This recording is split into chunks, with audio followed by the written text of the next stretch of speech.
मैं कह रहा हूं कि नरवणे जी ने प्रधानमंत्री जी के बारे में, राजनाथ सिंह जी के बारे में अपनी किताब में साफ लिखा है।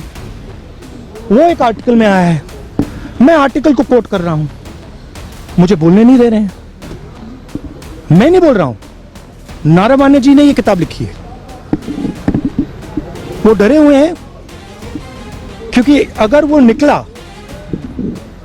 तो नरेंद्र मोदी और राजनाथ सिंह की जो रियलिटी है वो लोगों को पता लग जाएगी।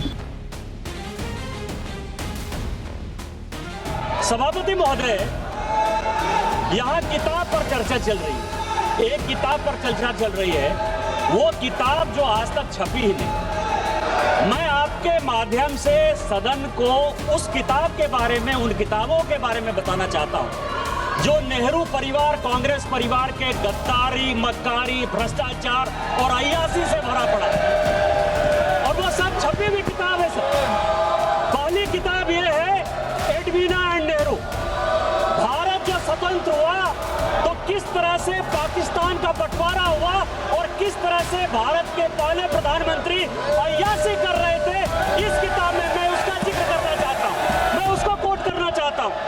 दूसरी किताब है सर, जो मथाई साहब, जो नेहरू साहब के पीए हुआ करते थे, वो कह रहे हैं कि इंदिरा गांधी के साथ उनके व्यक्तिगत संबंध थे। सभा की कार्यवाही आज कोई किताबों को दिखाया गया कि इंदिरा गांधी जी पे क्या किताब लिखी, जवाहरलाल नेहरू जी पे क्या लिखी, ये सब ये डिफरेंस लोगों को शायद समझ में नहीं आ रहा है। भारतीय जनता पार्टी को खास करके कि एक farmer army chief of India एक किताब लिखते हैं जिसको पब्लिश होने नहीं दिया जा रहा है, जिसको नोट नहीं दिया जा रहा है।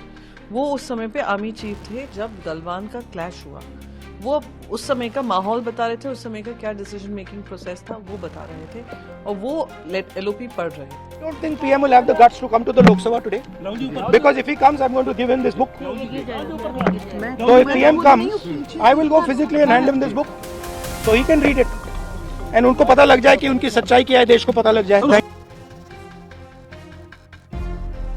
So, firstly, we have not lost out in any territory. We are where we were before this whole thing started. But as a result of this agreement, it has been reached on the principle of mutual and equal security. So I think that should be the way we look at this whole disengagement process. That it serves the interests of both countries to have a very stable LAC and with less chances of any confrontation taking place. That should be the larger viewpoint of it. Approaching this whole issue in a step-by-step manner. So the initial step was of course the disengagement which I just talked about. So future rounds of talks will continue, and I'm sure that through these talks we will be able to narrow down our differences and arrive at a acceptable solution, once again based on mutual and equal security.